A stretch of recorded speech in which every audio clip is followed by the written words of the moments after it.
Hello, everyone. Welcome back to the Youth Rights Podcast. I'm your host, Zane Miller, and today we are here with three new NIRA volunteers who have recently formed a node in the city of Cincinnati, and they're going to be discussing personal stories in their life about the way they felt that their rights were violated as students, and what youth rights means to them.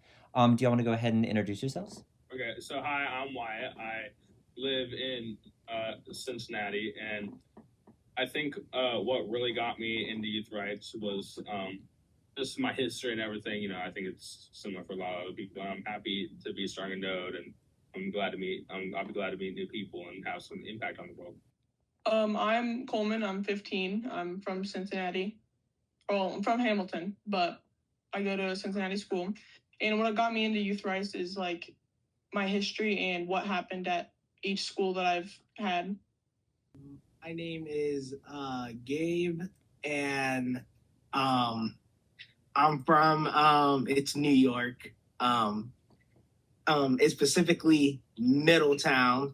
And I'm just here to talk about it's my behalf of the problems I've been through in school and stuff. All right. Thank y'all for introducing yourselves. Do you want to go ahead and Wyatt, do you want to start off with your personal stories of like what got you into caring about youth rights and like what happened in your life to, give you that impact? All right, well, I guess so. We can start back when I was with my mother. She was an amazing woman. She did the best she could to raise us. It's just there was some stuff happening behind the scenes that she might not have known about. So I had this. My mom had a boyfriend. Let's just call him Dwayne. That's not his first name, but I think it all started out pretty well. Like she might have met him in like the rehab clinic, but I think that it was. I think that's where they met. I think that what we didn't know about him was his real history. Like he did a lot of stuff in the past that like was pretty bad, and we didn't know that. But basically, it all started around 2016 when our house was foreclosed on. Well, that happened in 2015, but then things got a lot more stressful. So back then, we moved out of that house and we moved into a townhouse. It was on Section 8, and we didn't really have much income back then. So what happened is Dwayne got a job, and he decided that, well, I guess he decided it was a good idea to stop this journey with not doing drugs. He was physically abusive, he was emotionally abusive, and he was a big manipulator. He did drugs, he did all that stuff, and honestly, it's just not right for someone who has no power to be in that kind of situation. I don't have like real actual government power. I don't have like at least not when I was 6. So I think that what really got to me back then was the choking. He choked me once, actually twice, and and it was over the dumbest thing. You could tell he was high because like it was like we were making cereal and I did something he didn't like and then he just started choking me. So that's one thing I didn't like. And the manipulation, oh my god. He'd manipulate me to get information about mom.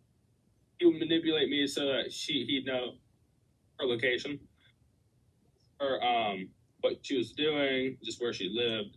I realized later on in life that that was manipulation. I really shouldn't have given in, but I shouldn't have had to deal with that in the first place. No, that's a youth right violation. He was a squatter later on, so like when mom had broken up with him, like I think that one way our rights were violated, like me and mom's rights, was because he lived in our apartment and we didn't really want him in our apartment. And so that was from the time when I was 6 to 11, or 10, or I think it was 11 actually. So later on, I would be dropped off at my grandmother's house after that nightmare. My mom did the best she could, and I think it's good that I was out of that situation. Mm-hmm. I think that after that, since things were unstable and stuff, and I didn't really know, I was kind of going through some stuff mentally. I went to Cincinnati public schools, and they didn't understand autism definitely because like all these people were saying that they understood autism, but I don't really think that they did understand autism because I did get in trouble for things I did because I was autistic. But I think I should control myself a bit better. IEPs, individualized education plan. it's for people who have disabilities or special needs that need taken care of. I don't think it was updated like it should be. I think that I work better with music. They won't update the music thing. I think I work better with a lot of things, but then the private school area, I think that's where things start changing a bit because with schools, it's like private schools. They don't have the same expectations or they don't have the same like rules as public schools do.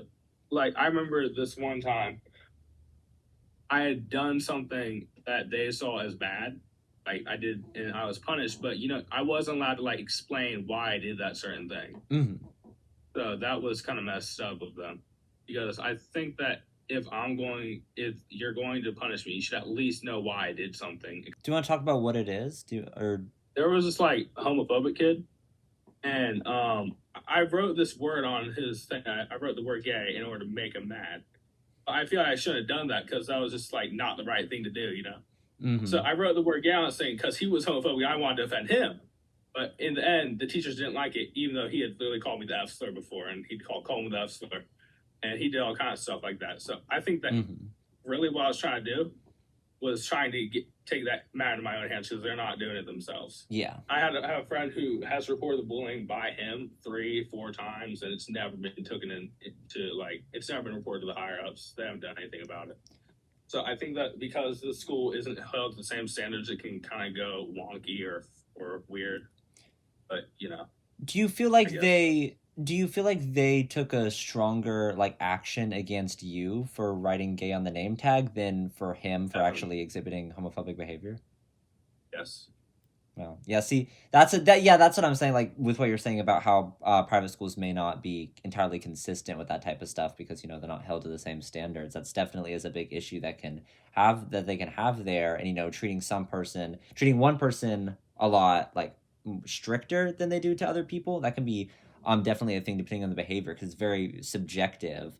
And I think 90% of people would agree that what you did was not really even bad or not nearly as bad in comparison to what he did, especially since he's actively trying to like hurt people and have a negative impact while you're just trying to get back at him for doing that since the school itself wasn't actually taking the necessary action for that.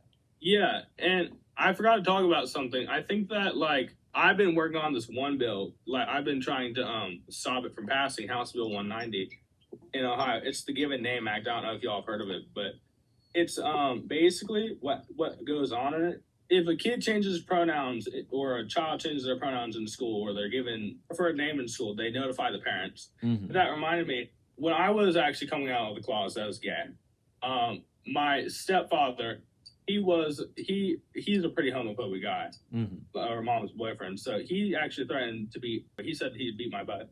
I think not all parents are the same.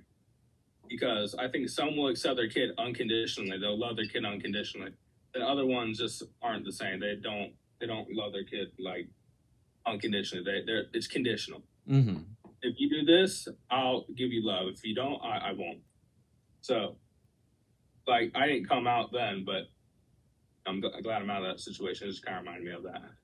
Yeah, of course. And that's a big thing. I mean, those parental notification laws, they think that it's like, they talk about, it's all parents' rights, like parents should have the right to know about these things. But realistically, a lot of the times, like you said, there's situations where parents can be homophobic, transphobic, etc.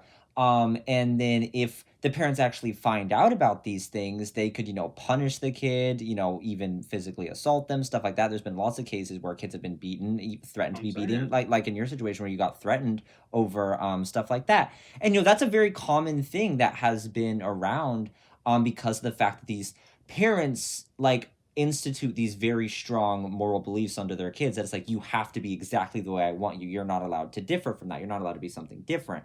And then they get very hostile around those things. So when schools frame it as, oh yeah, the parent should have the right to know, that is just inherently wrong because of when parents get to know these things, if they act in a way that can, either damage the kid's mental health or, even, be physically abusive towards these kids because of it, that's creating more harm. And it's like a lot of times the people in power, they don't actually they don't look at the harm that happens to the young person in question. They just look at it from the parent's point of view of, oh yeah, I want to know these things. But it's like they shouldn't really have the right to know these things because of the fact that, these actions.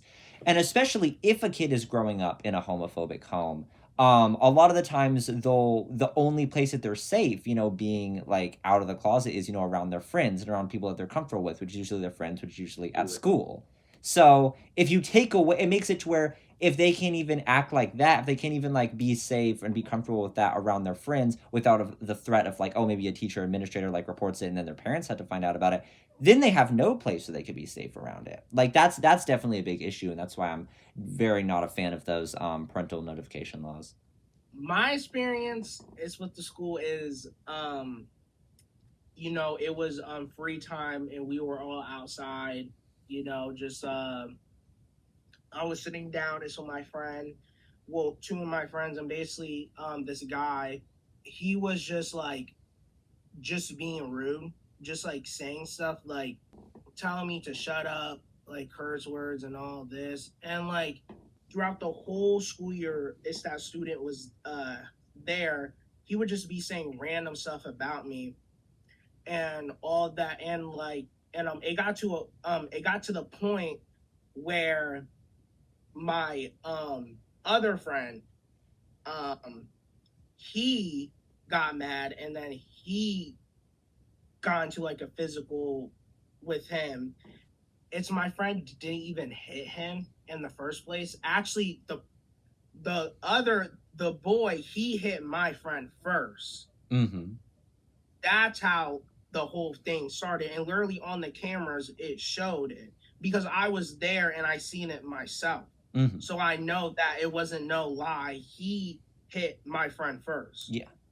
And basically like he got his demerits and all that. Demerits are where like if you, for example, like if you don't do your work or something, it's like a tally. Mm-hmm. So it's like a point off or something. And basically like points or demerits, like for example, like if you get no demerits, like you'll get VIP, free time, all of that. But if you get a certain amount of demerits, you won't get no free time, no anything. Mm-hmm. He got suspended and he got his demerits too. And I was mad about it because it was like 2 months more. Like it was just him, that same boy spreading rumors and stuff about me. And I told the principal that. And I told her like it's straight to her face, like I'm not trying to be rude. I respect you, but at the same time, I feel like you're not doing your job is by it's reporting this man. Mm-hmm. So why am I gonna still sit here and let him talk bad about me and just curse me out and all that while no one's doing nothing? So I told her at this point, I'm just gonna take it into my own hands. Mm-hmm. And then she was like, oh no, like I'll report it and all that. Never reported it, by the way. Yeah, like just it's very unfair and it's very one-sided, I feel like. And also I do feel like with some kids who help the school more, like its donations and all that, they have more of privilege, you could say, in a way. Mm-hmm.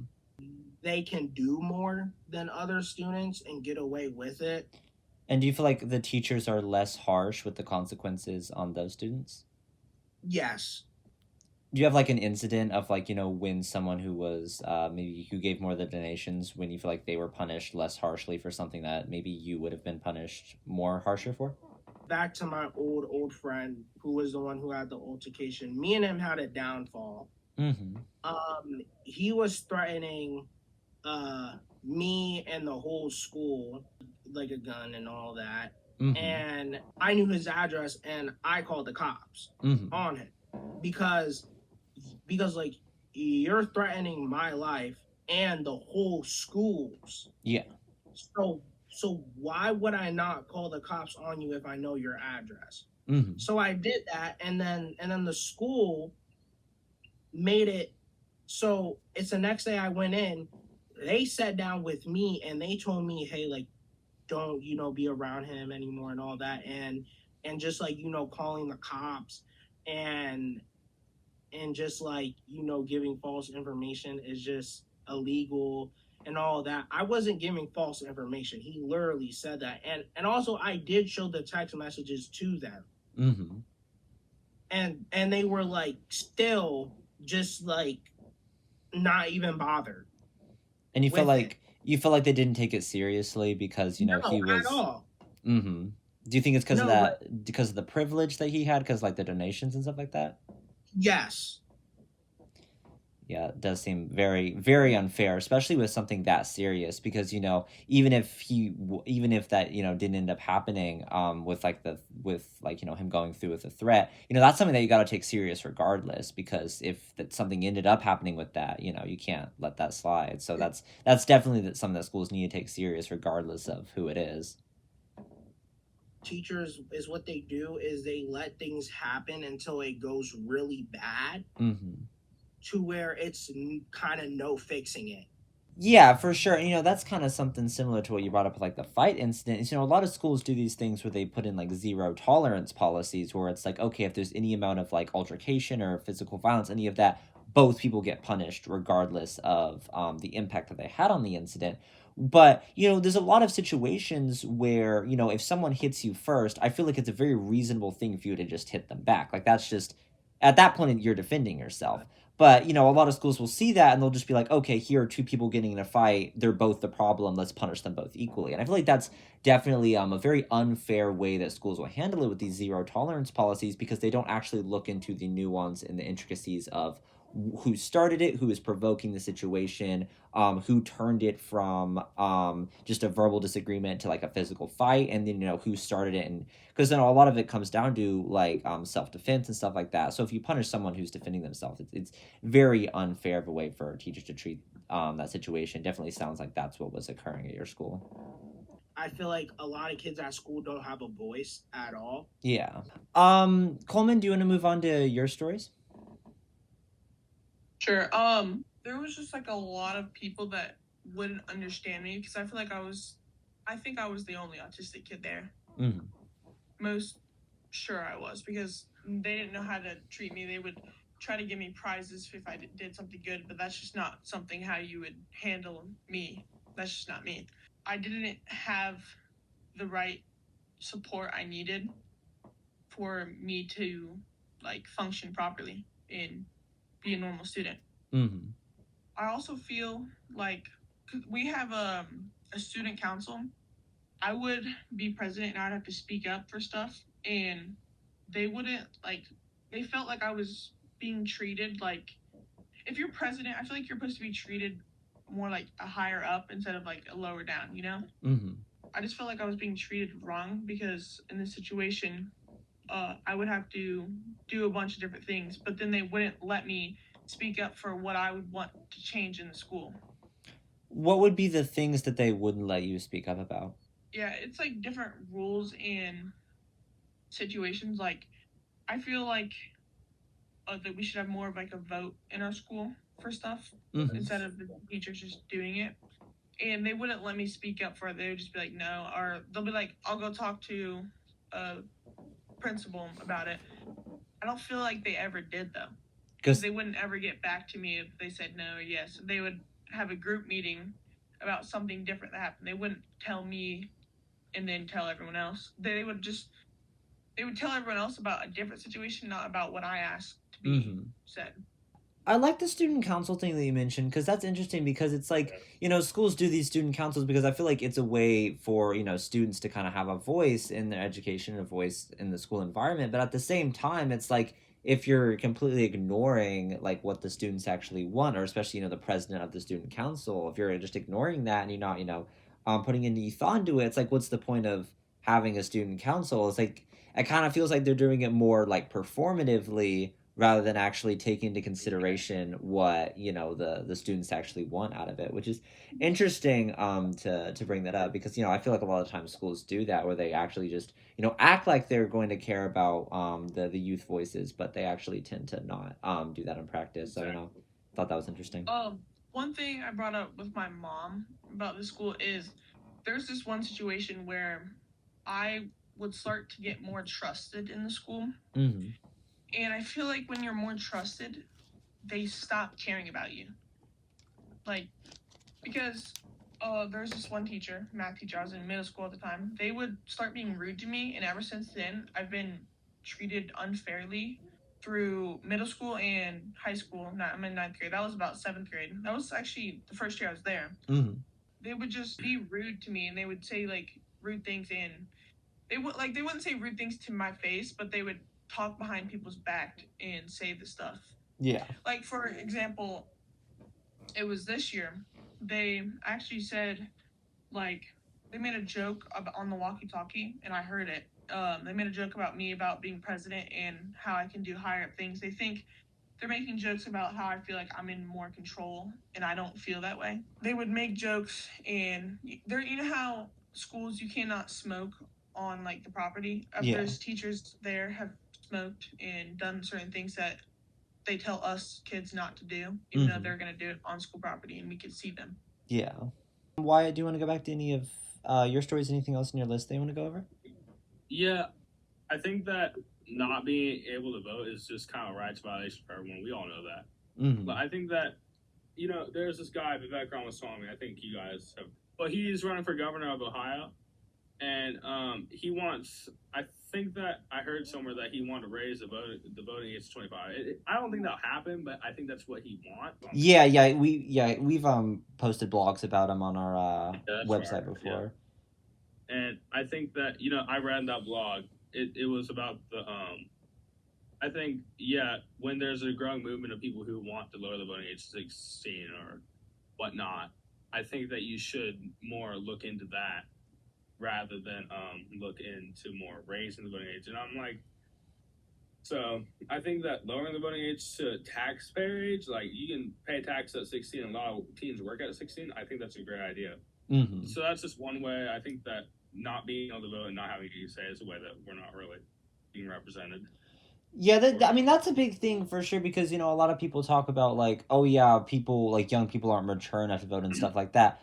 But the issue with that is every single person, develops and matures at their own rate. So it's like, there could be, like, a 15-year-old who's more mature than, like, a 25-year-old. So that's kind of the issues with that voting age stuff. And also, a lot of voting age is about, like, effect. It's like you should be able to vote because of the fact that these policies and the things that these politicians are doing have a direct effect on you. So if they make a policy about like something like, let's say for example, like a social media ban, but only people under 16 are affected by it, then it's basically saying that the only people that are affected by this are the only people who aren't allowed to vote to have the politicians in place that are making these regulations. So that's the thing. It's about effect. It's like if something is directly affecting you should be allowed to vote for either directly for the law with how some states do it, or voting for the politicians that get put in place to make the law. So I feel like that's something very important with voting age that a lot of people don't realize. I think that for questioning rules and stuff, like I was diagnosed with ODD or oppositional defiant disorder. Mm-hmm. I think you guys have said in podcasts or something that it could be because of questioning rules or like so on and so forth. I don't think I actually have. I don't even know if ODD is a real thing, but I don't know. I question that sometimes because I don't really think I'm at heart a really oppositional person when people are doing the right thing. Yeah, for sure. Do you want to talk about the node next, or what would you like to talk about? Yeah, we can go into the node. So I guess I'm just gonna ask some basic questions about it. So, what made y'all want to create a node, and like, what are the main like things that you want to focus, like the main youth rights issues that you want to focus on for your node? I think that I looked into nodes before, like in 2024, I kind of forgot about the organization a little bit. Then back recently, I looked into it again. I was like, yeah, this might be a really good idea. I'm really into this, and I think a lot of my friends might be really into this. So your question was, why did I want to start a node? Well, I think it's because like our rights have been violated, and we're kind of sick of it. Mm-hmm. I think that if we want a voice, we have to do something about it. And I think that by gathering together with people like with your brothers, then you can really do something to change, maybe. Mm-hmm. And if we talk to adults too, I think that if we can try to like get their perspectives and understand what their perspective is, it's going to help our perspectives more too. Because if you understand their perspective, then you can develop your own perspectives a bit more. I mainly wanted to start it because of what I've been through in the past, and I wanted to start it because like no one else have done anything in Cincinnati to help Cincinnati or feel like just Cincinnati or any other city. So I feel like no one's ever done anything for Cincinnati. So I feel like let's start something for Cincinnati. Yeah, for sure. I personally, the reason why I joined was because I feel like our voices weren't heard, and also well, is because my friend Y here wanted to do it, and I was like, you know what, I feel like I'm kind of interested in this, so I might as well just do it with him. I'll give it a try. After all, I mean, it feels great is to be by his side and maybe change something. Yeah. You know? Yeah.